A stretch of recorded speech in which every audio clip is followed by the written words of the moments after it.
Guys, Barbara here, and of course this is the season for cookies and cakes. So today I'm going to show you guys how to make gingerbread men cookies.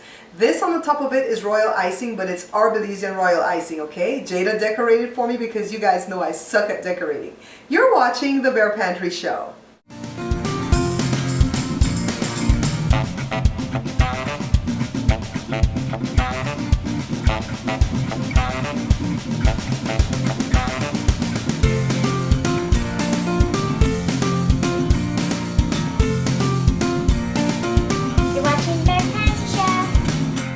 Here are the ingredients that we're gonna need.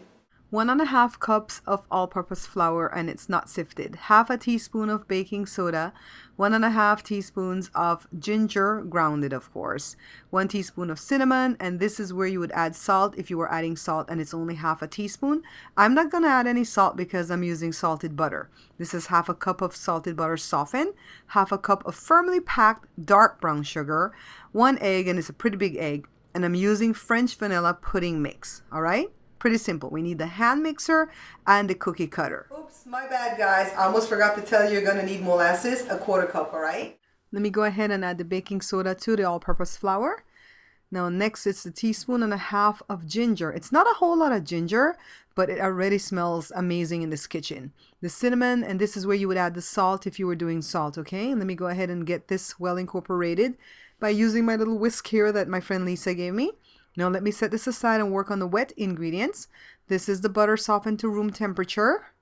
And then now the brown sugar. By the way, if you set your ingredients out early and you get distracted before you do your cookies, cover up the brown sugar, okay, because it's gonna get lumpy on you. Now for the pudding mix, and this is French vanilla. You can use plain vanilla or butterscotch and it'll taste as wonderful. All right, let me get this blended in. And then my egg. And if you don't have a large egg, use 2 medium or 2 small. Now, I have to add all the dry ingredients in at once. It's not like making a cake, all right? I want to get this well incorporated. I don't want to overmix this. So let me just blend this up for a minute or so. And remember in the beginning, I told you that I forgot to tell you we're going to use molasses. It's because I really didn't want to use molasses in this recipe. But I found out that the dough is still too dry, so 1/4 cup of molasses is very necessary, okay? So look at it, see it's moist now, and I'm just going to cover this up to take it to the fridge. You can actually form the dough into like a disc like when you're making pie dough, or you can leave it loose like this, all right? Now off to the fridge. So now it's time to set this in the refrigerator for at least an hour, okay? Come with me. Hey guys!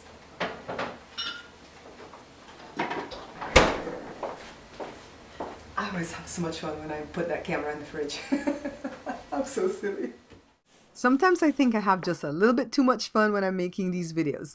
Let me go ahead and dump my dough onto the floured surface, and I'm going to shape this into a round flat disc. You can do it that way before you put it in the fridge, but then you're going to have to wrap it with the shrink wrap or put it in between 2 pieces of wax paper, okay? So let me go ahead and do that now. Let me go ahead and flour my rolling pin because it's time to start working on my dough. So let me go ahead and roll. And if you're rolling your dough and you find out that like it's cracking a whole lot on you, it's because it's too cold. Let it sit for a little while longer on the counter, okay? You always want to make sure it's not sticking to the countertop, so keep adding flour. Some people will use an offset spatula and just kind of swipe it underneath with some flour on it to make sure it's not sticking. But I prefer to move it around because then I know exactly what I'm dealing with. So this is about 1/8 of an inch thick. And like my kids said, what is 1/8 of an inch thick? You know what? It's just pretty thin, all right? Use the cutter to just go ahead and cut out as many of the gingerbread men as you can in the first rolling. And I like this cookie cutter because it has this plastic thing, this rubber thing that's shielding it so it doesn't hurt my hand. Let me go ahead and peel the edges or the excess from around the men. It's kind of like a jigsaw puzzle. Now I'm using the offset spatula to go ahead and lift them up very carefully and put them onto my greased baking sheet. Now I can only fit like 6 onto each sheet, okay? Now I'm greasing another sheet, getting it ready. And this is the excess dough that's left over from the scraps, so I just want to re-roll this. It's pretty simple.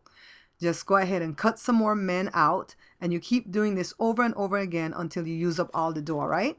So let me go ahead and stick it into my oven. It's preheated at 350. Let me move my drip pan, put the 3rd tray, and I absolutely have 1 more tray to go in, so I have to do 2 baking. Now they're done after about 15 minutes. Don't overdo them because they're going to get too brown. Okay, they're going to get kind of burnt. See, aren't they gorgeous? Now it's time to decorate. So we have to make the royal icing. This is 1 egg white that I'm whipping to stiff peaks, and then 2.5 cups of confectioner sugar. I'm doing the Belizean royal icing, and then 2 tablespoons of lemon juice. Dorita Alonzo Ware gave me this recipe. I thank you so much for it. And I'm using plain white for right now. I've mixed some into red because I want to decorate some little red hearts here that I used another cutter to make. Look how much fun Jada's having decorating these cookies. This one has tattoos. Look at this one with the beautiful little red heart. And check these little guys out. Look at the one with the red hair covering his one eye, the little emo one. And the one with the glasses, a little nerd. Look at them. What a happy looking family. We had a lot of fun making these cookies today. As you can imagine, it smells wonderful in here right now because of the ginger and the cinnamon. And it's nice and toasty warm because it was a chilly day today, alright? I want to thank you guys so much for watching the video, for liking, for commenting, for sharing, for checking out my website, and for all the support that you've given me all year long. Until I see you guys again, take care. Thank you so much for watching, liking, and subscribing. Please check out my other channels, the Product Review channel, my family vlogs, and Joe's channel.